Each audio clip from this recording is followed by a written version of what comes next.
I'm Craig Kenneth, a relationship coach and a psychotherapist. Every relationship is different and every breakup is different.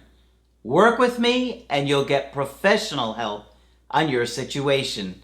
And if you're in no contact, focused on personal growth, my creative healing course is filled with hours of exclusive content.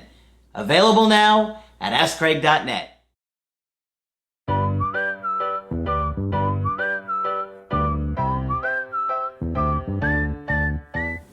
Hi there, I'm Coach Craig Kenneth. I'm Coach Margaret. And today we're going to be talking about 3 keys to connect.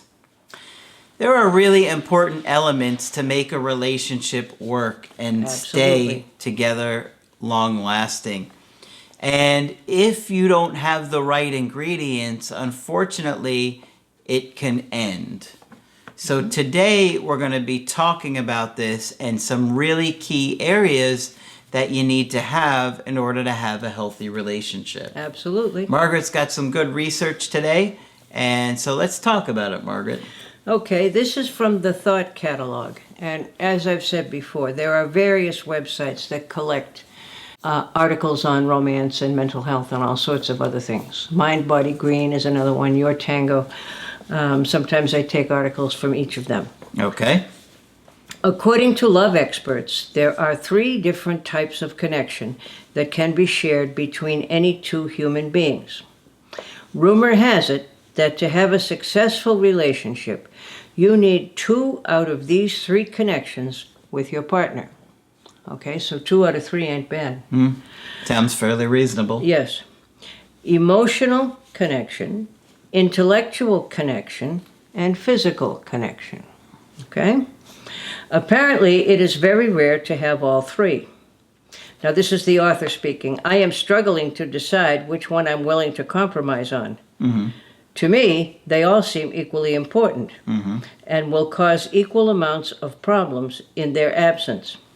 Well, yeah, because Margaret, the thing that is so hard about a relationship, I think, is that, once you get committed to that one person,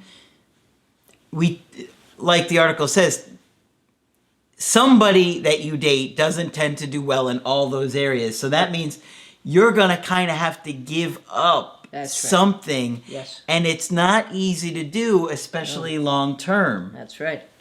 So this is a very interesting article. I found it so. Yep. They all seem equally important, indeed. But apparently, most of us only get 2. Which one would you prioritize? Finding all 3 is like winning the love jackpot. Okay? So we're going to start with emotional connection. Being emotionally connected means that you are raw and real around each other. You share your fears, vulnerabilities, hopes, and dreams. Not only does your partner listen, they understand and share similar views and values. You understand one another on a deeper level, and often they know what you are thinking or feeling without your having to explain. If you and your partner lacked this connection, it does not mean the relationship is doomed. You can listen and sympathize without having to empathize.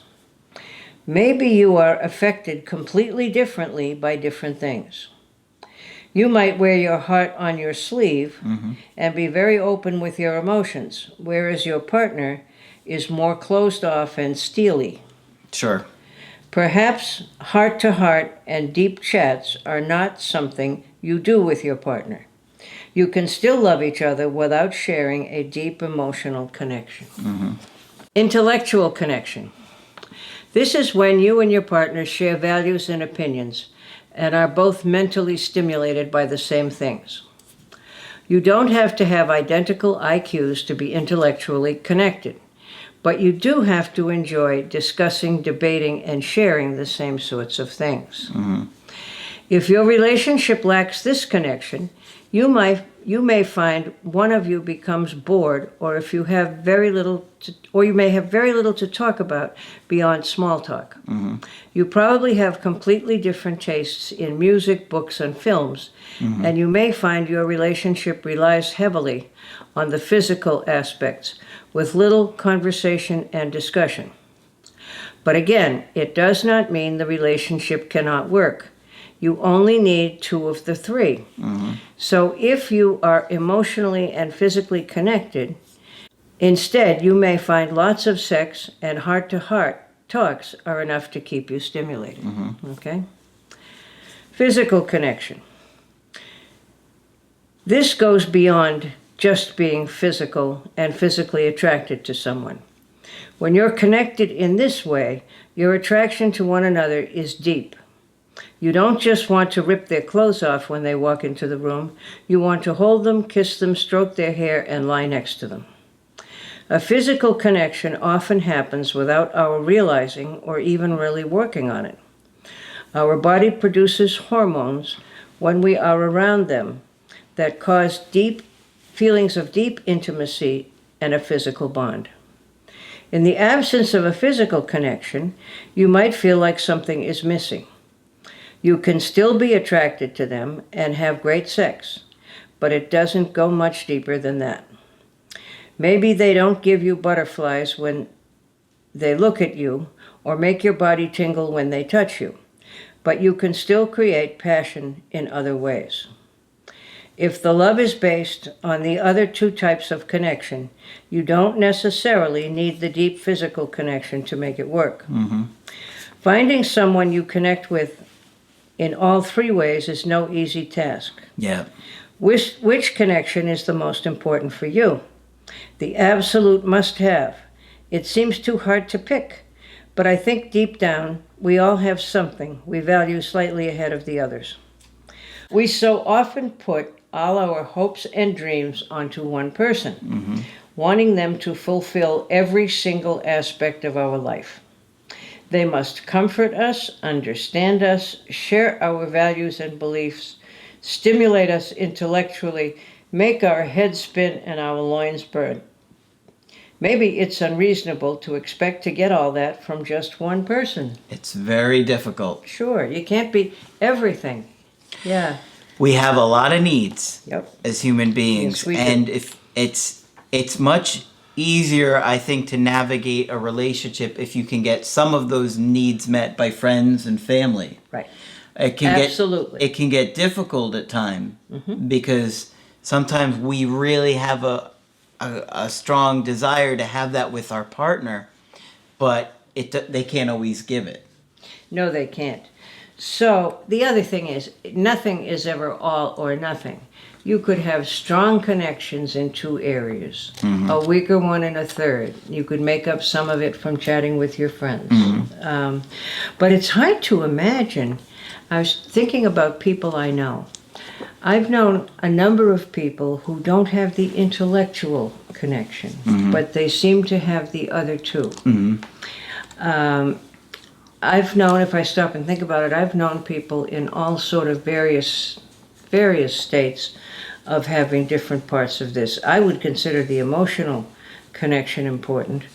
And I'd also find it hard to live without the other 2. It's not easy. Okay? Yep. But I think I would have to say I could not be without the intellectual connection. Yep. Everybody's got their own preference and desires, what they need. Yeah. It's just important to be aware that everybody you date is going to have those 3 things, and they may prefer 2 of the 3. Yep. And yours may be different preferences, and that could lead to you feeling frustrated and disappointed and not getting those needs met. But it's just good to think about, because you have those needs and the people you date have those needs, and can you line them up in a way where it's manageable? That's going to work. Yeah, do you have enough in common to make it work? And what an interesting way to think about it. And if, as a couple, you wanted to think about it together, you could isolate an area and one of you or both of you work on it.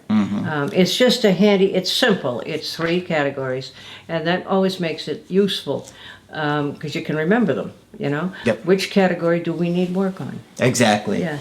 Just some helpful stuff to think Yeah. about, because it's going to impact all your relationships. You're Sure going to is. feel those frustrations with whoever you date. That's right. But good info. I thought it was useful. Short but useful. Yes, make sure you give Margaret a thumbs up for her research on this one. And of course, if you want to get our help personally, just go to my website, askcraig.net. Sign up for the coaching option that works best for you. I do email coaching and I do Skype. Margaret is available for Skype coaching. If you feel that I can be helpful to you, please sign up. Just click on Margaret on the top of the website to do that. But that's it for this video. I'm Coach Craig Kenneth. I'm Coach Margaret. And we will talk with you soon. To get my help personally, go to askcraig.net and click on Schedule Coaching and choose the option that works best for you. I do email coaching or Skype. To schedule a coaching with Margaret, click on Margaret on the top of the page and order a Skype with her. For the Knowledge Creative Healing course, click on the link at the top of the page and click Get Started Now.